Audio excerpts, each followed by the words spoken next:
Halo semuanya, selamat pagi. Jumpa lagi bersama Ibu pada kesempatan kali ini, yaitu pada mata pelajaran IPS kelas 8. Penasaran materi kita apa hari ini? Mari cekidot. Minggu ini kita melanjutkan materi minggu kemarin, yaitu tentang bab 2, pengaruh interaksi sosial terhadap kehidupan sosial dan kebangsaan. Hari ini kita membahas tentang pluralitas masyarakat Indonesia bagian 1. Gambar di samping menggambarkan keragaman agama di Indonesia. Masyarakat Indonesia dikenal sebagai masyarakat religius. Beberapa agama dan kepercayaan dapat ditemukan di berbagai wilayah Indonesia. Indonesia juga memiliki banyak suku bangsa. Itulah sebabnya Indonesia kaya dengan budaya atau adat istiadat.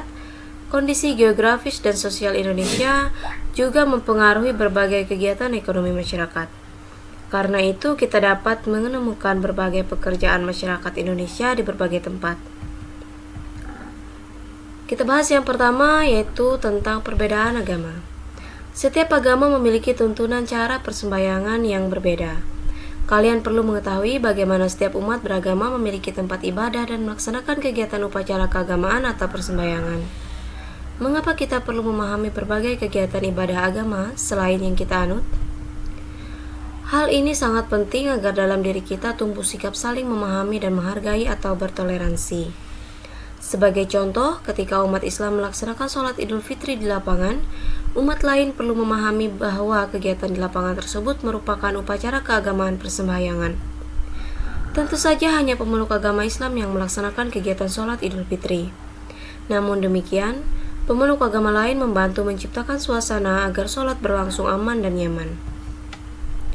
Toleransi dalam beragama bukan berarti kita mencampur adukan ajaran agama, tetapi saling menghormati dan membantu menciptakan keamanan dan kenyamanan umat beragama lain dalam beribadah. Kekayaan dan keanekaragaman masyarakat Indonesia, baik suku, agama, ras, pekerjaan, dan lain-lain, menunjukkan bahwa masyarakat Indonesia itu bersifat plural. Kata plural berasal dari bahasa Inggris yang artinya jamak, sedangkan pluralitas berarti kemajemukan. Pluralitas masyarakat Indonesia memiliki arti yang sama dengan kemajemukan masyarakat Indonesia.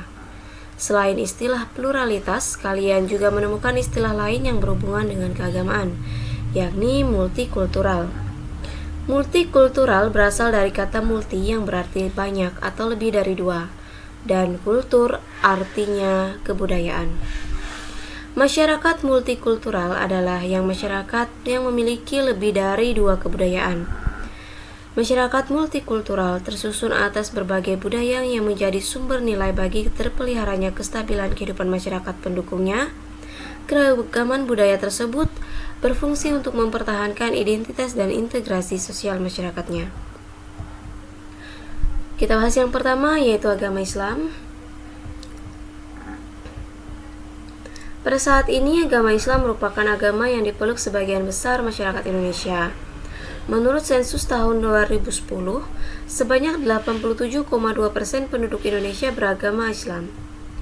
Kalian tentu masih ingat pelajaran IPS kelas 7 yang mengisahkan kerajaan-kerajaan bercorak Islam di Indonesia.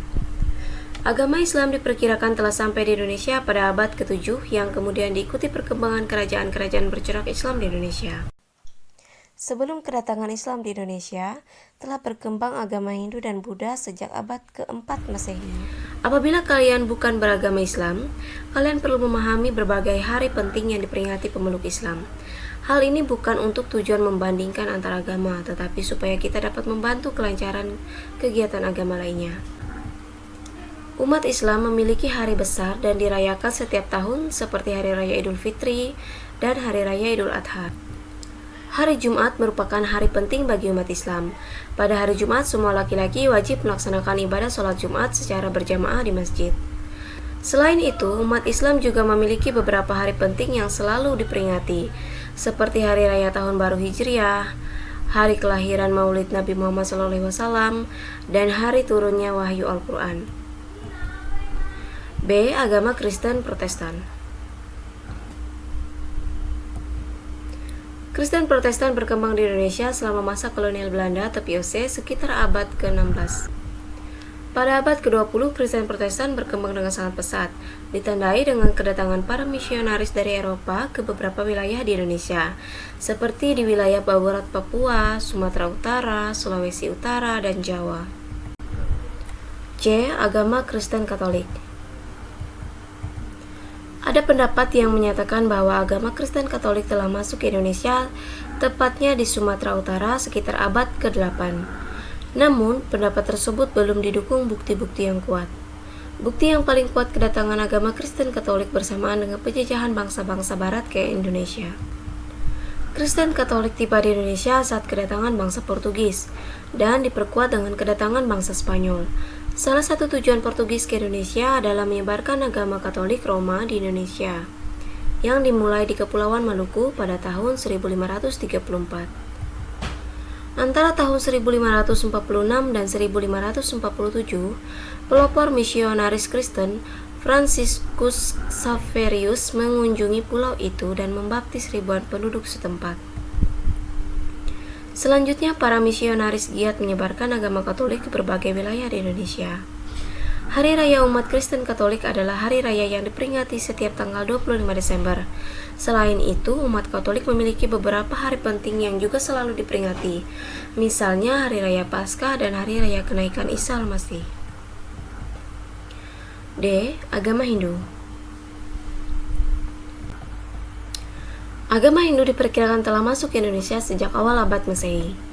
Pada saat mempelajari perkembangan kerajaan Hindu-Buddha di Indonesia, kalian tentu ingat kapan agama Hindu dan Buddha masuk ke Indonesia dan beberapa teori proses masuk dan berkembangnya agama Hindu di Indonesia.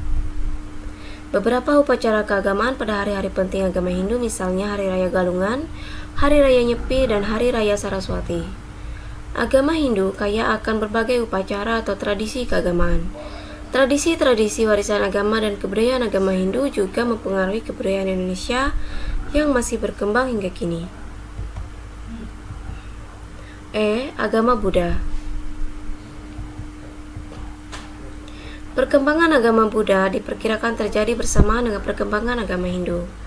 Kerajaan Sriwijaya di Sumatera merupakan salah satu pusat studi agama Buddha di Asia Tenggara. Banyak sarjana dari Tiongkok dan bangsa-bangsa Asia Timur mempelajari agama Buddha di Sriwijaya.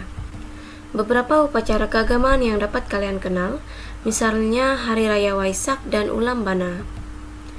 Waisak dirayakan pada bulan Mei pada waktu terang bulan atau Purnama Sidi untuk memperingati 3 peristiwa penting, yaitu lahirnya Pangeran Siddhartha mencapai penerangan agung dan menjadi Buddha, dan wafatnya Buddha Gautama. E. Agama Konghucu. Kehadiran agama Konghucu di Indonesia telah berlangsung berabad-abad lamanya. Kalian dapat menemukan kelenteng yang biasa digunakan sebagai tempat ibadah umat Konghucu di berbagai wilayah di Indonesia.